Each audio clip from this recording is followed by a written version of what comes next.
This time I just want to follow up on the video about how we prepare for the English language exams. And here is the cover page of English language paper 2. Now, it's very important to know everything about the composition of the exam paper so we know what the emphasis of the paper is. If we understand what the paper is going to generally be about, we've got a much better chance of preparing our mindset for that paper.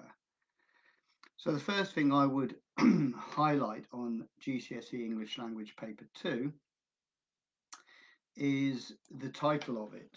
And it talks about writers, viewpoints and perspectives.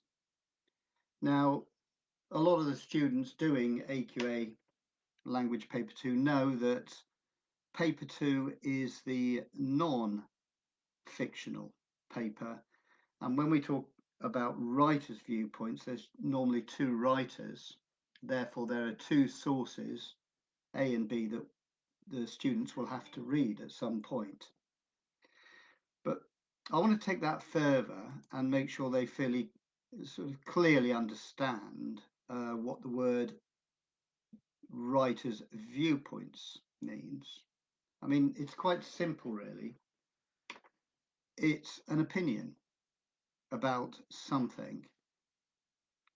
Every paper that is given, the English language paper 1 and 2, is always based on a running theme throughout the paper until the end, where you get to section B, which is question 5, where there can be a free writing exercise that may be possibly based on the subject area that you've read, but doesn't necessarily impact on what you can write, and you certainly don't need the sources half the time for doing question 5.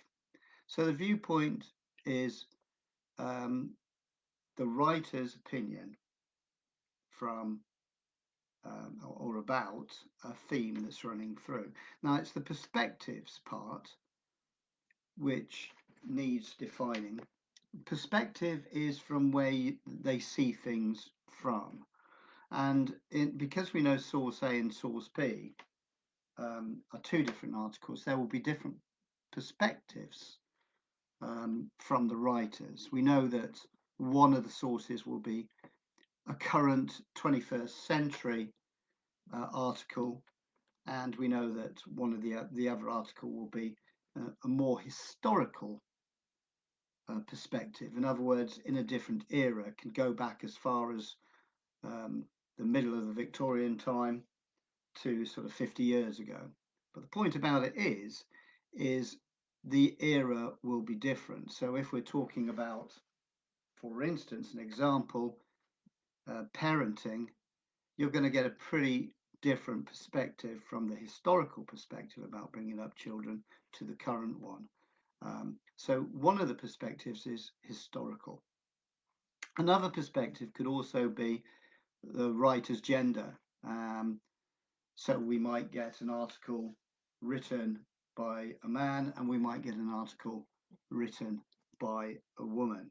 And again, that can have a bearing on the perspective they're coming from, and coupled with the fact one of them could be more historical, it can add another type of perspective on top of that. There are many other perspectives. We have to be aware of age, maybe perspectives, maybe a younger writer, an older writer. It could be geographical perspective. It could be comparing an opinion from a different area in the world. So it could be a location. And obviously, sometimes opinions are very linked to cultural perspectives, which sometimes can include religious perspectives. So we have to be aware that when we're looking at this paper, we're going to see two articles writing their opinion about a subject theme that runs throughout the paper. So that's point number one. Point number two is when I look at these papers, I often look at the time allowed. Now, this is my opinion, and it's probably only my opinion, but I kind of feel 1 hour 45 minutes is very difficult to dissect when you're concentrating on so many things. So my advice to the students is that you convert the 1 hour 45 minutes to its total minutes, um, which works out as 105 minutes. And it's so much easier to think, well, if I'm going to take 2 minutes to just check over the papers at the start of the exam, I know I've got 103 minutes left. I'm not saying that you can't subtract that from 1 hour 45 minutes, but sometimes you don't want to have to overthink that. You just want to be able to do a simple subtraction. So one of my tips is change the time frame to minutes. As we scroll down, there are many things that we should take on board. Uh, the instructions at the top are self-explanatory. Cross through any work. You do not want to be marked. You must refer to, they're common sense instructions. However, when I looked at this, I thought the mark on each of the language papers is 80.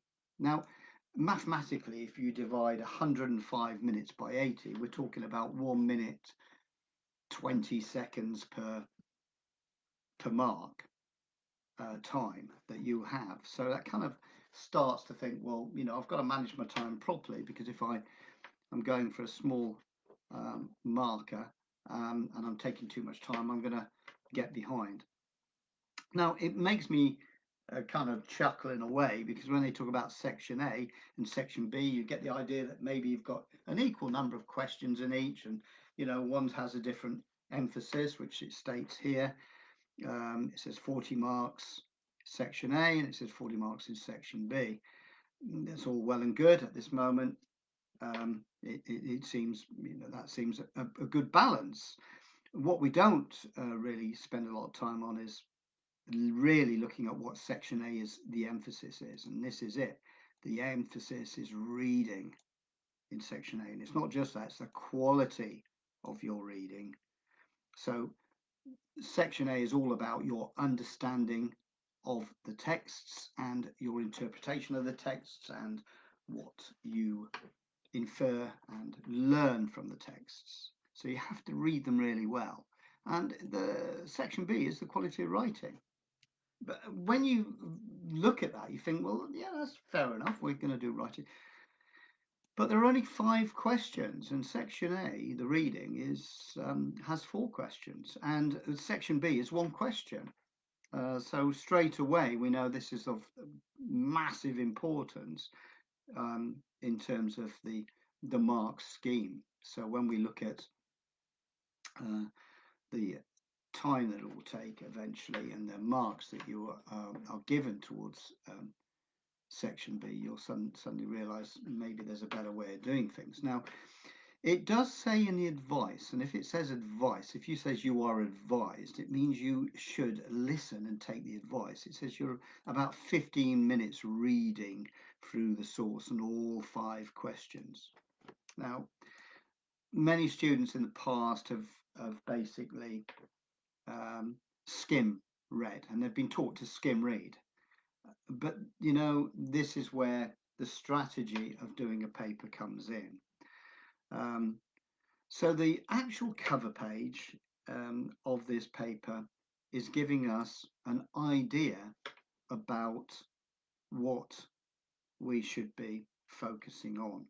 And then we look through the paper and we see that this small question here, I could ask you to read it now and see how long it takes you to read it, but it's only 4 marks. And it wants you to read source A in lines 1 to 10. You then have question 2, which similarly, when you look at it, can be a little bit confusing. We'll go into more detail of this later, but that's 8 marks. And you start to look at all of this, and then suddenly you've got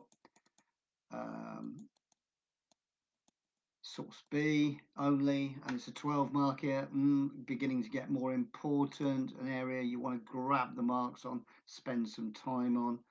And then you go to next question 4, which is a 16 marker, and it's the whole of source A, source B. And then finally, if this is the way you do things, you hit the let's just get that up there. Yeah, section 5. It says this. Now, this is the only section where it actually tells you how much time you should spend. Why? You know? And then it's a statement, and then it's a letter, and then it's got 24 marks and 60 marks. 40 marks is 50% of the exam. So when we're looking at the papers, we now, in summary then, without even looking at the sources, we know that the paper is going to last for 105 minutes, 1 hour 45. It's going to be emphasizing viewpoints from writers to writers, and it's going to look at different perspectives that come across only when we see the sources. Okay, so that's basically where we are. And I would imagine that the next stage to look at is the time management and the exam strategy that we can place on this particular exam paper. And that will be my next video, where I will actually show you the strategy and show you the mathematics that shows that this is probably the best way to go.